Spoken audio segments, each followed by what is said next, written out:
Every NFL team brings its fair share of surprises, a once forgotten draft pick who becomes a fantasy football darling, a second year player explodes into stardom, a guy who barely saw the field last season, now he's a game changer. That's the beauty of football. Every team has that one player who's ready to make the leap. In this video, we're going team by team, all 32 to spotlight one potential breakout player for each squad heading into the 2025 NFL season. I'm not talking about established stars or household names. I'm talking about guys who are flying under the radar right now, but they won't be for long. Maybe it's a wide receiver ready to take over after a veteran departure. Maybe it's a young edge rusher who's been stacking highlights in the preseason camp, or maybe it's a rookie who's already turning heads in OTAs.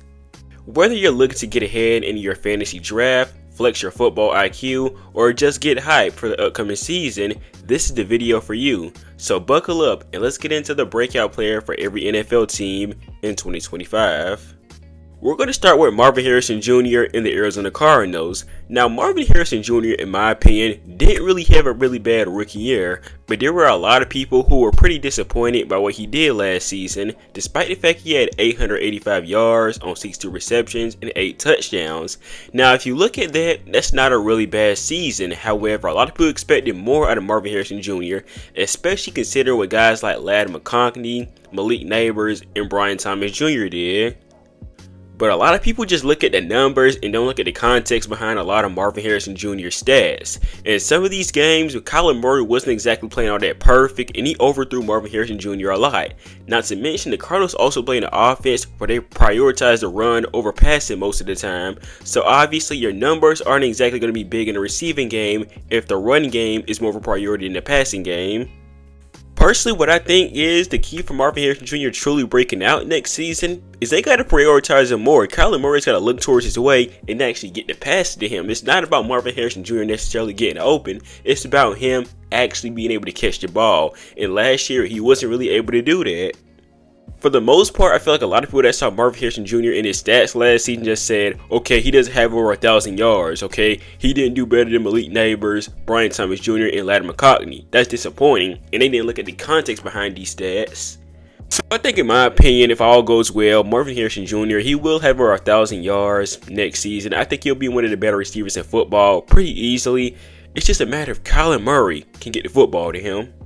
For the Atlanta Falcons, there was really only one player I could go with here, and that was Michael Penix Jr. Now, Penix in the games he played in down the stretch last season, pretty good. 775 yards passing, 3 touchdowns, 3 interceptions, and it is important to note that a lot of these picks were not on him. They were because of his teammates and some bobbled passes. It was just all over the place. I remember one game against the Giants, Kyle Pitts caught the pass, and then for some reason, he passed it back, and it resulted in an interception. It was such a bizarre play, and it counted against Michael Penix, unfortunately. But all in all, we really saw flashes of what Michael Penix can do. His arm strength, he can stretch the field. Basically, some of the same things you saw him do at Washington, we saw him do with the Falcons in flashes last year. But I really think this is an ideal situation for Michael Penix. You have the running back and Bijan Robinson right next to you. You can hand the ball off to him. He can be used in the receiving game. And then you have guys like Drake London, obviously, who had a really good year last year. Darnell Mooney. And maybe, and that's a big maybe, with Kyle Pitts. So all in all, I really like the situation for Michael Penix moving forward. Moving right along, we have the Baltimore Ravens, and there was a number of guys I could have went with here. And I could have went with Nate Robinson, but I felt like it would have been too easy. So I went a bit lower here, and I went with their edge rusher, who played rotational last year for the most part, and that was Tavius Robinson. Now, he's already been getting a lot of buzz in training camp by Chuck Smith, who is a pass rusher head coach for the Baltimore Ravens, and they basically said he is the cornerstone of this edge rushing department. Now, as I said before, he was a rotational guy last year, but he still had 3.5 sacks and a total of 13 tackles. And if you watch him on film, he really has the ability to be a really good pass rusher, and he was also really solid on the run last year.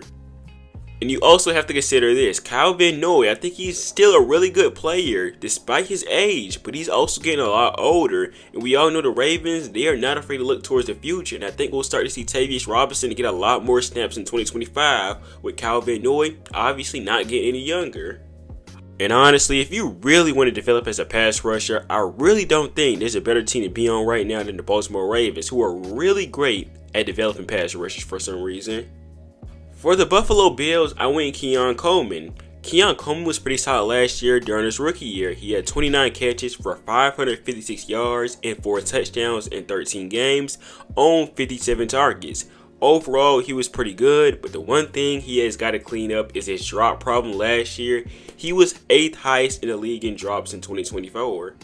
And I said before, I really like his potential playing with a quarterback like Josh Allen. Josh Allen is obviously one of the best deep throwers in the league, has one of the better arms in the league. And you're pairing him up with Keon Coleman, a really tall, athletic receiver who's good after the catch and obviously good in contested catching situations. So those back shoulder fades with Josh Allen and Keon Coleman could be deadly. Not to mention, Keon Coleman is going to be an absolute threat in the red zone with a quarterback like Josh Allen too. And the situation Keon Coleman has right now is almost perfect because Amari Cooper left in free agency and so did Matt Collins. So Allen's going to need somebody he has chemistry with, and Keon Coleman is that guy. Now they did get Joshua Palmer and Elijah Moore, but I don't think any of those guys are going to affect Keon Coleman's role in any way. But all in all, I think Keon Coleman is going to have a really good year this year. For the Carolina Panthers, I went a bit easy here. Probably the easiest answer on here. Bryce Young. Now, Bryce Young started off 2024 terribly. He got benched, came back, and he played a lot better, finishing with over 2,000 yards passing, 15 touchdowns, and 9 interceptions. And the reason why I'm so optimistic about Bryce Young and why he's going to be so good in 2025, he's playing under Dave Canales, who was a big reason why Baker Mayfield had his bounce back year in 2023. And he's also having a good receiving core in Ted McMillan and Xavier Legette with a pretty good offensive line. I think last year towards the end of the season, we really saw what Bryce Young can do when he's at his best. He's good at maneuvering out of the pocket, he's accurate, and he has a really good deep ball. And I think now more than ever is his chance to prove that he has the receiving core now, he has the offensive line now, he also has a really good running back in Chuba Hubbard, who I forgot to mention too. And if the stars align in 2025, I think it's going to be a pretty big year out of Bryce Young because the NFC South isn't exactly all that competitive. The Buccaneers are good, but they're not a lock to win the NFC South in my opinion. The Saints are pretty much in a rebuild, and the Falcons, they're a really good team, but we really don't know what we're going to expect out of Michael Penix yet in my opinion. So I really think now more than ever, this is the year for Bryce Young to prove the haters wrong. For the Chicago Bears, it's not Caleb Williams, nor is it Rome Odunze. It's actually Javon Dexter. Dexter last year put up 4 sacks, 19 quarterback hits, and 39 pressures, which was 15th among D linemen in the NFL. So as a pass rusher, he probably already has it, one of the better D tackles in the league in that department. However, he does need to improve as a run blocker, and that's where I think Grady Jarrett comes into the picture because Grady Jarrett is going to benefit Dexter gratefully in 2025. For a D tackle, Dexter already has the athleticism, the productivity as a pass rusher, and the next key is just unlocking his run defense. He's going to be a great player under Dennis Allen, the defensive coordinator for the Bears now, who was previously under the Saints. And we all know Dennis Allen hosted some great defense during his time in New Orleans. And that's really why I believe so much in Dexter, and I think he will establish himself as a top defensive tackle in the NFL in 2025. For the Cincinnati Bengals, I went Joseph Ossai, and the reason I think he could pop off this season is because the Bengals are a mess on the edge right now.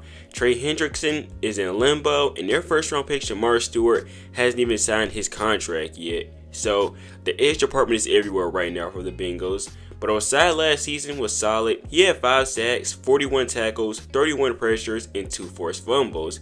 And I know he got drafted in 2020, so he's been in the league for a while now, and he hasn't done a ton of much until 2024. But I still think he's got some promise. He's athletic, he's got a good motor, and his potential as a pass rusher is still there. And I think being with Al Golden, who's already praised his motor and play, that's going to improve Ossai a lot in my opinion. I'm not saying he's going to replicate Trey Hendrickson, but I really believe in 2025, under that new coordinator, he could play it up to his potential. For the Cleveland Browns, there was really only one guy I could go with here, and that was Cedric Tillman last year for the Browns. He had a few games where he could show flashes of what he could do. He had a 2 TD performance versus the Ravens, and also a solid game versus the Chargers. And it really seemed like he was on track for a good year. Then unfortunately, he got concussed, and he missed the final 6 games of the season. But I really like his fit next to Jerry Jeudy in that Browns receiving core. He's got good size, good body control, basically the polar opposite of Jerry Jeudy, but in a good way, obviously. And that's what makes him so good. That's what makes him so good for the Browns system because he has such a good complement next to Jeudy. I think if he is healthy next season, and no matter who the quarterback is for the Browns, I think he will put up some solid numbers for this team. For the Dallas Cowboys, we are finally going to go on offensive lineman with the next one, and it is Cooper Beebe. Now, I liked Cooper Beebe a lot coming out of Kansas State last year in 2024. I wanted the Giants to get him, but unfortunately the Dallas Cowboys get him, and right now they're reaping the benefits. Beebe is really versatile. He can play the guard position, he can also play the tackle position, and overall as an offensive lineman last year, pretty good. He allowed 18 pressures, 3 sacks, and roughly a 2.6 pass rush win rate. Overall as a pass blocker, he was pretty good, and as a run blocker, he was pretty good in that department too. But even as a rookie, he was performing like one of the better centers in the NFL. With him going through the rookie cycle in 2024, I think in 2025 he will definitely establish himself as one of the better centers or interior offensive linemen in the NFL. For the Denver Broncos, I went Troy Franklin. Troy Franklin in 2024 didn't exactly have a loud rookie season, but it's important to note he probably was playing wide receiver 3 most of the time. He caught 28 balls for 263 yards and 2 touchdowns. His biggest problem was unfortunately drops. There was a lot of plays where he got open, but when the ball came his way, he just flat out dropped it. He has the route running, he has the yards of the catch ability. He's a versatile receiver, but he just has to learn to catch. And the biggest thing about him that I like is that he has chemistry with Bo Nix, his Oregon teammate, and that's probably the best thing he has going for him in my opinion. Now, of course, he'll have some competition in that receiving core. You already got Cortland Sutton, Marvin Mims, and then their newest signee, Pat Bryant, and also Devon Vele. But I think with his skill set, Troy Franklin easily has the ability to take over all of these receivers in my opinion. For the Detroit Lions, I went guard Christian Mahogany. Mahogany didn't start much as a rookie last year, but when he did, he was pretty stellar. Was a really good pass blocker and also a really good run blocker. Now, he'll be the starter this year with Kevin Zeitler being gone, which means all eyes are going to be on him in that guard position. And this is a really good spot for him. He's on a really good Lions offensive line that's surrounded by so many good players. And I think, honestly, this is probably the best situation for him. I was pretty disappointed when I saw him fall this far in the NFL draft in 2024, and I said whatever team gets him is going to get a steal, and I think the Lions are going to be fortunate enough to get that steal. Even though it's only his second year, I think Christian Mahogany has a huge chance to put himself as one of the best interior offensive linemen in the NFL. Speaking of the Detroit Lions, we're next going to be talking about their division rivals, the Green Bay Packers, and I went with their 2023 first round pick, Luke Van Ness, as their breakout player. The Packers didn't take a defensive end high in the NFL draft in 2025, which tells me that they still value Luke Van Ness a lot. Van Ness hasn't made too much noise during his first 2 NFL seasons, only having 7 sacks in his first 2 years. Now it is important to note he's been playing a rotational role, and in 2024 he missed some time due to a thumb injury. However, with Preston Smith getting traded, a lot more eyes are going to be on Luke Van Ness, as he's going to be getting a lot more snaps, and people are going to expect a lot more out of him. I still like his ceiling. He's got good upside because his size, his speed, and his burst. And I really think he has a chance to carve out a good season in 2025 if he can stay healthy. The Houston Texans, their breakout player is corner Kamari Lester. Lester had a really good year in 2024 as a rookie. He got 3 interceptions, 10 pass breakups, and he allowed a 45.6 completion percentage when targeted and a 69.1 passer rating allowed. He already showed in year 1 that he has efficient coverage skills, ball skills, and his physicality, and playing under D'Amico Ryans and a stellar front 7 is going to help Kamari Lester in his breakout year in 2025 be even stronger. Speaking of the Texans, we're now going to talk about their division rivals, the Indianapolis Colts, and their breakout player for me is Laiatu Latu. Latu had a pretty solid rookie year in 2024 as well. He put up 4 sacks, 32 tackles, 38 pressures, and 4 forced fumbles.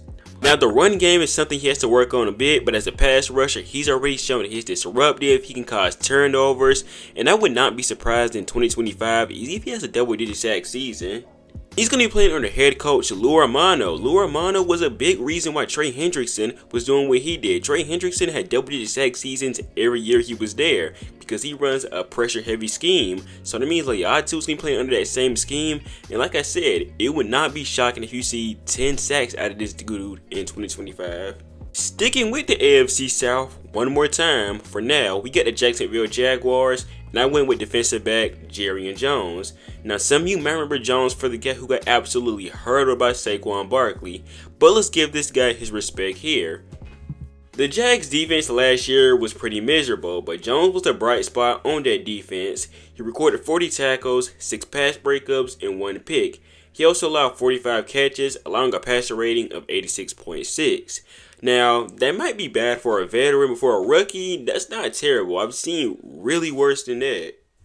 He's also a really good run defender and also even good as a blitz corner too with excellent speed. He has a skill set and all the tools necessary, and under a new coordinator, I really like what Jerry Jones could be, and I think he could put himself on that pole of really great slot corners in the NFL. Now, although he is a good run defender, there are some things he can work on. His missed tackle rate last year was pretty bad. He had a 23.1% missed tackle rate. He needs to clean that up a bit. But overall, I like everything else what he did in his rookie year, and he has a really good chance to build on that in his sophomore year. For the Kansas City Chiefs, I went safety Jaden Hicks. Jaden Hicks made 17 appearances, but only 1 start last year for the Chiefs, but he was still pretty good. 29 tackles, 5 pass breakups, and 3 interceptions. In coverage, he was good. He allowed a 79.2 passer rating when targeted. As a run defender, also pretty good. He had a 2.7 missed tackle rate, which is the 3rd lowest among qualified safeties. And those 3 interceptions and 5 pass breakups prove that he's an absolute baller on the playmaking side. He's on my personal list of breakout players solely because Steve Spagnuolo has developed so many defensive backs during his time with the Chiefs. Trent McDuffie, L'Jarius Sneed, and you could even count Jaden Hicks now because of what he did in his rookie year. I think 2025 will be a year where Jaden Hicks already put himself on the map as one of the best safeties in the NFL. We got another back-to-back division rival here, and for the Las Vegas Raiders, we got Jackson Powers Johnson. Now JPJ didn't get a lot of national attention in 2024, but he quietly put together a strong rookie year while splitting time between guard and center. When he did get reps, he stood out, allowing just 2 sacks and a 2.4 pressure rate all year, posting one of the best run block grades among rookie linemen. And with Andre James now being out, JPJ is now locked in as the full-time center, his natural position. He's going to be entering 2025 as one of the most promising young interior linemen in the NFL and a potential anchor for the Raiders' rebuilding offensive line. And also, having a quarterback like Geno Smith should also make things easier for him. Sticking with the division rivals here, for the Chargers, let's go Junior Colson. Colson dealt with some injuries in his rookie year, but he still impressed big time as a tackler, having a 6.7 missed tackle rate. It's said that he's dropped a couple of pounds, and he's been moving a lot more better in training camp. And he wasn't great in coverage for the Chargers last year, had one of the worst coverage grades for a linebacker last year overall. Now, he was a great linebacker in coverage at Michigan, but I think the injuries over the season during his rookie year took a toll on him, and that's kind of why he didn't perform at the same level he did or should have. But I think if Colson stays healthy, he is primed to break out and bounce back, and I think he'll get better in coverage. And we saw what Deion Henley did with the Chargers in 2024. He's one of the better linebackers in the NFL now, and it would not be shocking to see Junior Colson take the next leap like Deion Henley did. Staying with Los Angeles, and we're now going to talk about the Rams, and my breakout player for them is Omar Speights. Omar Speights signed with the Rams as a 2024 undrafted free agent. He played in 17 games, starting 11 of them, and he played a total of 419 defensive snaps. He tallied 67 tackles, 23 stops, 4 pressures, and 2 pass deflections. As a run defender, he was an absolute beast, and his missed tackle rate among the lowest in the NFL. And his IQ and recognition skills are also a strong thing about him as well. He also has room to grow in pass coverage. He wasn't bad there, but there were a few games, like against the New Orleans Saints, where it clearly showed as a pass coverage linebacker. He can grow, but he's not terrible, but there still needs to be improvement there. He went from undrafted to dependable run stuffer by season's end. His instinctive play, few missed tackles, and physicality earned him starts and praise in a tough Rams defense. And with a bigger role in 2025, he is shaping up to be one of the most underrated breakout candidates at linebacker. For the Miami Dolphins, I went Jalen Wright. Now, Wright last year mostly played behind Devon Achane and Raheem Mostert. He didn't do too much, only had around 240 yards rushing, 3.7 yards to carry, and 0 touchdowns. But in 2025, he's going to have a lot bigger role without a doubt. Raheem Mostert is gone, and Jalen Wright is probably going to be the running back too for the Miami Dolphins in 2025. Now we all know Mike McDaniels is known in his offense for utilizing 2 running backs. He utilized Devon Achane and Raheem Mostert a lot. So Jalen Wright will most likely take over Raheem Mostert's role, who got released earlier this season. He averaged 5.3 yards a carry through his first 8 weeks of the NFL season, and he showed glimpses of his potential in his game against the Patriots, where he had 13 carries for 86 yards. Not only does he have potential in the running game, but as a pass protector, he was pretty good too. Not saying he's going to pop off like that, but I do believe he will have some big numbers in 2025 for a running back too. For the Minnesota Vikings, I went with their 17th overall pick in 2024, and that was Dallas Turner. Turner played in a rotational role in 2024, tallying 20 tackles, 3 sacks, 3 tackles for a loss, 1 pass deflection, and 1 interception in 12 pressures. Now, all things considered, that is not dominant, it's not great, but he showed flashes of potential and what he can do to this pass rush. He's going to have Javon Hargrave and Jonathan Allen right beside him on the pass rush line, and I think that's going to help him out tremendously, and this number should go up big time. For the New England Patriots, I went edge rusher Keion White. White had a solid rookie year in 2024, being the Patriots' best edge rusher. He finished the year for a total of 5 sacks, 32 pressures, and 2 forced fumbles. Kinda like Turner, he'll be playing on the defensive line with some great DTs and Christian Barmore, granted he stays healthy, and also Milton Williams. He's already a great pass rusher, and he's already a playmaker on the defensive end. However, his run defense has got to get better, and also he's got to be more consistent. He got out to a hot start in week 1, but after that, he didn't do much better. But under new head coach Mike Vrabel, I think Keion White has a really good chance of having a good year in 2025. For the New Orleans Saints, I promise you I didn't choose this guy because I love his name. I really think he can break out. It's Kool-Aid McKinstry. In 9 starts last year for Kool-Aid McKinstry, he tallied 42 tackles, 5 pass breakups, and allowed 33 receptions. He also allowed a 91.6 passer rating when targeted, which you have to include when he's a rookie. That's not bad. Again, if this was a veteran, I'd probably say, okay, that's not good. For a corner learning the NFL system and playing against NFL physicality receivers, that's not terrible in my opinion. Like, there are some games you can go back and watch and see that he has that potential. Like in week 2, he held CeeDee Lamb up pretty good in only his 2nd game of his NFL career. So he has already shown some abilities that he can be a really good shutdown corner. And he'll be looked at to be the corner 1 next year with Paulson Adebo and Marshall Lattimore being gone. So 2025 is going to be a big year for him. The New York Giants. Let's go Theo Johnson. Now during his rookie year, he was originally going to be the tight end 2 behind Dale Bellinger, but he eventually took over that job over the course of the season. In his final 5 games of the season, he had 18 catches, which is a huge jump from 11 catches in his first 7 games of the season. Altogether, he had 29 catches for 331 yards and 1 touchdown.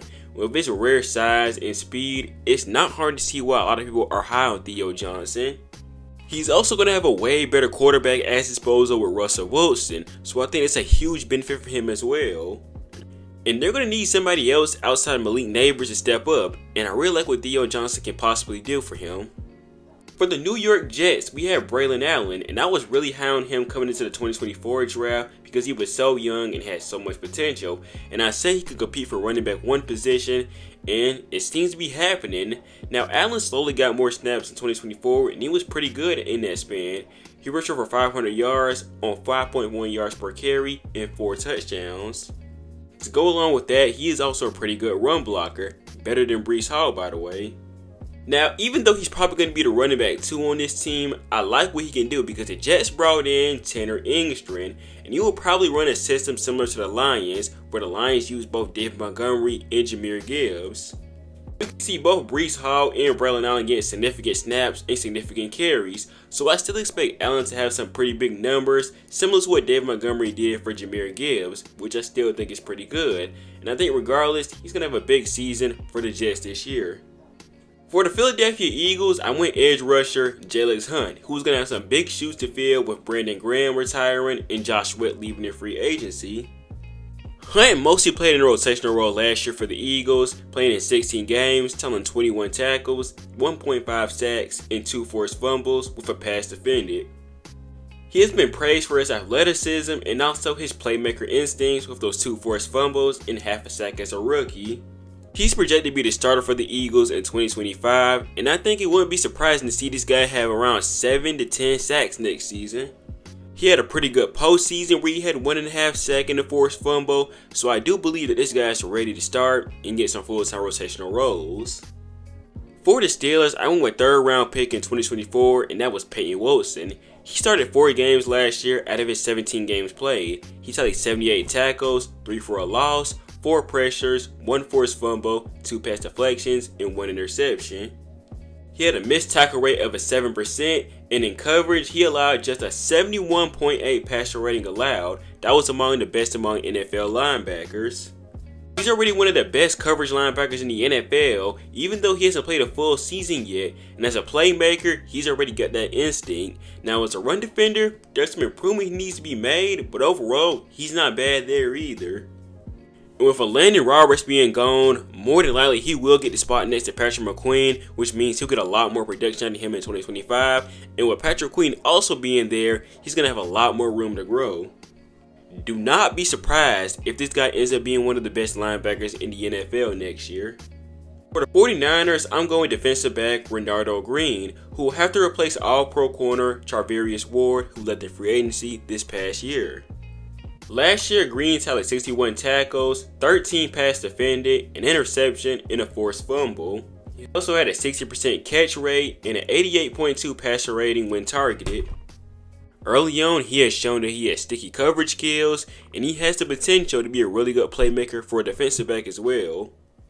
More than likely, he will be the corner 1 for the 49ers this year, and I think with a full offseason with first team reps and added muscle, he will be a great corner. He is personally one of my breakout players in my top 10 list that, like I said, I will work on. If you want to see that list, I will put it out, but he's one of the corners I have a lot of hope for, and I think will become a star in the NFL. For the Seattle Seahawks, I have Byron Murphy, who recorded 21 tackles last year, 1 sack, 21 pressures, and 17 stops. He also had 21 pressures, which is among the highest for rookie defensive tackles, and he's already shown that he's a really good pass rusher, and as a run defender, he's good there too. He'll have another year or two playing next to Mike McDonald, one of the best head coaches, defensive-minded head coaches in the NFL, along with Leonard Williams and now DeMarcus Lawrence. And I think in year 2, he could establish himself as one of the top defensive tackles in the NFL. For the Buccaneers, I went with defensive back Tyke Smith. Smith played in 13 games last season, putting up 54 tackles, 2 interceptions, 4 pass breakups, 3 forced fumbles, and even 7 pressures. Also, when targeted, he allowed a 68.8 passer rating allowed. And this guy is versatile in so many ways. If you want this guy and go and rush the passer in a blitz, he can do that. This guy can play the nickel. He can play the safety. This guy is really good. He's an elite run defender. He's solid in pass coverage. This guy, in my opinion, might be one of my favorite players out of this whole list now that I think about it. Like, this guy is valuable in so many ways. He's a chess piece almost, impacting the game in coverage, run support, and blitzing. This guy is going to be good in 2025. Look out for him. For the Titans, I went with their 2024 first round pick, J.C. Latham. Now, Latham started all 17 games in 2024 at left tackle, but more than likely he will revert back to the right side of the line in 2025 with the signing of Dan Moore. It seems like this happens with every rookie tackle I look at. They start the season off pretty badly, but down the line, they improve down the stretch. And that's exactly what happened to J.C. Latham. Now, even though he did allow a lot of sacks in 2024, he was still pretty good as a pass protector, and also as a run blocker, he was solid there too. And he'll move back to the right side in 2025, which is going to do wonders for him, and I think that will be a seamless transition for him, and honestly. Now that he's protecting Cam Ward, I think you'll have a really good sophomore season. Finally, I have the Commanders, and my breakout player for them is second-year defensive back Mike Sainstro. The 17 games Sainstro played last season, he recorded 93 tackles, 14 pass breakups, 2 interceptions, and also a forced fumble. He also had a 14% incompletion rate. He has excellent ball skills and holds up really well in run support. Now I wonder if he stays on the outside or moves back to the slot where he shined at in Michigan, and if he indeed moves back to the slot, which I think he will have a big sophomore year for Washington in 2025. He also played over 1,000 defensive snaps last season, by the way. That was more than any rookie corner in the NFL in 2024. I think he will end up becoming one of the more important players on this Washington defense. But anyways, that is going to wrap up today's video. If you agreed or disagreed with any of the players I talked about today, let me know in the comments down below. If you haven't yet, make sure you subscribe to my channel and tap the bell icon for future football content. And follow me on all my social medias down below in the description. X, Twitter, TikTok, Instagram, all that's down below in the description. And I will see you guys in the next video. Peace. Money talks, nigga, what the fuck is he saying? You can ask his bitch and ask his bitch who the man. Lil' bro, them get to steppin' like parades about them bands. My lil' bitch Tinkerbell, cause I'm fly as Peter Pan.